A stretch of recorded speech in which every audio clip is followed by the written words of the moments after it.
Hey guys, I am out here on this beautiful sunny day walking Elsa, and we're going to do another episode of Walking and Talking. If this is your first time here, Walking and Talking is a largely unedited video talking about a major subject. I do my research, I give out my opinions and my experience, but I do want to hear your guys' experience in the comments down below. So feel free to interact. Just remember, it is a discussion, friendly discussion, and not an argument. So today we're going to talk about the FAB 4. Is there really a FAB 4? What are the FAB 4, and should you follow it for a new service dog handler? Alright, so the FAB 4, the 4 most recommended breeds for service work, mainly aiming at new service handlers, because generally by your second or third service dog, you pretty much know what breed you're going to get. You either have locked on to a non-standard breed, or you're using one of the FAB 4. Alright, so if you're unfamiliar with the FAB 4 breeds, they are the Labrador Retriever, the Golden Retriever, and the Standard Poodle. Now the last one I think came on later on, but is typically the rough or smooth Collie, which is kind of interesting because the rough or smooth Collie is a herding breed, and the rest of them are sport breeds. They were all bred for hunting purposes. Now, the reason why hunting dogs actually make great service dogs is their jobs actually line up pretty well. And here's how those jobs align. With a hunting dog, they have to be very connected to their owner. They have to learn specific commands and be able and willing to do those commands on a moment's notice. And that is going out and retrieving. For a service dog, it is completing tasks for a person's disability, the individual who is owning the service dog. And the other thing is that hunting dogs have to be stable around like loud noises, because generally for hunting you're going to be using a gun.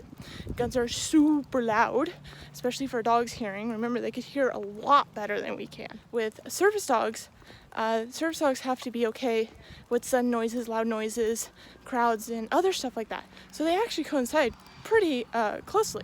So knowing how their jobs kind of coincide like that, you could probably understand why the Golden, the Lab, and the Poodle are all really good service dog candidates. Now, when we talk about candidates, what is more important than the breed is the temperament. Although we will not be going over temperament. Temperament is super important and is in a whole nother video by itself. But before you can pick the right temperament for a dog, you have to first pick the breed. Alright, so now let's talk about Collies, the 4th breed recommended in the FAB 4. Alright, so Collies. Collies are herding breeds, and herding breeds are totally separate from hunting breeds. They work, instead of very closely with their handlers, they actually work very much more independent from their handlers.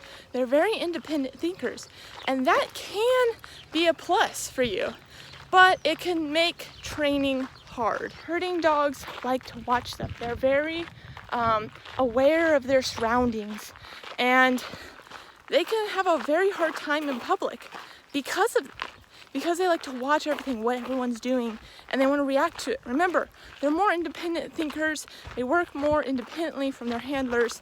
They do not rely solely on the person. That has to be kind of trained into them. Luckily, dogs are super amazing, and they totally can learn that if you know what you're doing, to be able to communicate that with your dog.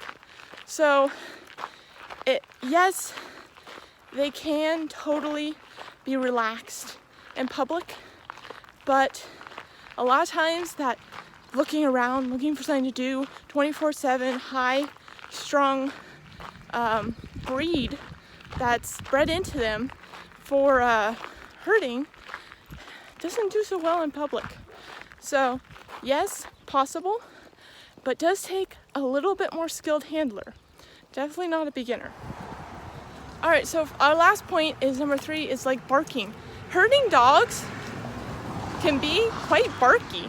And I think from my experience with my herding breed, a Border Collie, is kind of just an explosion of energy. It's kind of funny. When she first started barking, I didn't give her a good outlet to run. I think it was raining the whole week, and you can tell she was just so excited because she barks sometimes when people come through the door, and she's just so excited. It just explodes out of her. You can tell because she really doesn't want to do it because she knows she shouldn't, and as soon as like she kind of gets it out of her, she'll sit down and be able to hold it in almost, because she's always so excited when her favorite people come over. But sometimes it just comes out, and then eventually they do learn that, hey, that felt better, and then you get this kind of obsessive barking behavior. And not really, barking is really not, especially obsessive barking, is really not service dog wanted behavior. Service dogs should always be seen and never heard. If you never heard of that, it's kind of a saying that we have, seen, never heard. But if you're in an apartment especially, you don't want a barky breed. That's just going to cause problems. But yeah, it really comes down to the extra energy that herding dogs have. Is sometimes their work as a service dog is not enough. They need more. It's crazy. I mean, I will go out, I'll play fetch with her for like an hour until she drops. I'll go in the house for 10 minutes. She'll grab a toy and start running around again and have zoomies. I'm like, girl, you just ran for an hour. We've gone on a hike before, like 3-hour hike up and down hills. No problem. Gets back home, zoomies, zoomies, zoomies, zoomies, zoomies. So they're not for everyone. There's a lot of extra energy there. And if you think about it, service work doesn't expel a lot of energy unless they're like pulling a wheelchair. And I don't want to make you think that, oh, I need a dog that can pull my wheelchair, I should get a herding breed. No, probably not, because one, a lot of herding breeds are bred to run. They have light, agile frames. Like my little girl right here, her nickname's Toothpick because she is a little toothpick. But they don't really have the bony structure to be able to pull you, even though they have the energy, and they probably would gladly pull you because they have so much stinking energy. But long term, it's just, they don't have the right bone structure, at least, for like a border collie, or at least my border collie. I know I have kind of a runt of a border collie, but yeah. Sometimes herding breeds need extra. So if you want to do like agility and have a service dog, herding breed might work for you, but it still might not. I plan to make a larger video dedicated to helping you choose your breed for your service work that you independently need, because everyone needs different breeds. We're all different people. We all live different lives. We live in different areas. We have different needs.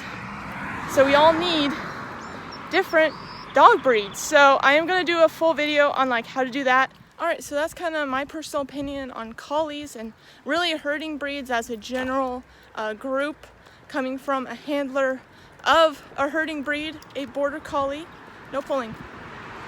And yeah, they just have a lot of energy. And for certain people, that might be what you need. I do plan on making a full video on how to choose your breed for your service dog, because we're all different. We all live different lives. We live in different places. We need certain things for our individual disability. We have certain abilities. So we all need different dogs. So there's really not one perfect breed out there, or even perfect for. But I kind of think collies shouldn't really be on the top 4 recommended for new handlers, because they are a more experienced handler.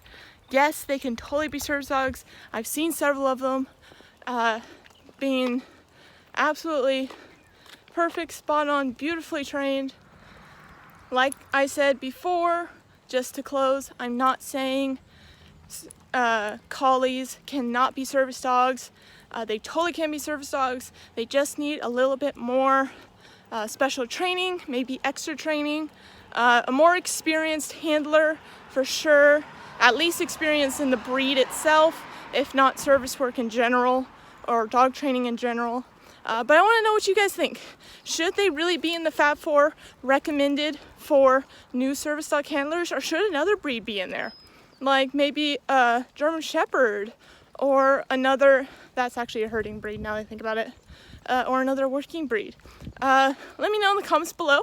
Remember, we are doing a discussion, friendly discussion, please. Do you have a rough collie as your service dog? Do you plan on getting one? Have you had a rough collie as a pet? Would you use them for service work? Just let me know. I want to know you guys' experiences. That's how we all learn, is we share our experiences with each other and build each other up. So thank you for watching this video. Please give it a thumbs up if you enjoyed, and don't forget to hit that subscribe button if you want more service dog videos like this one, helpful training tips, vlogs, and more service dog related stuff. See you next time. Bye.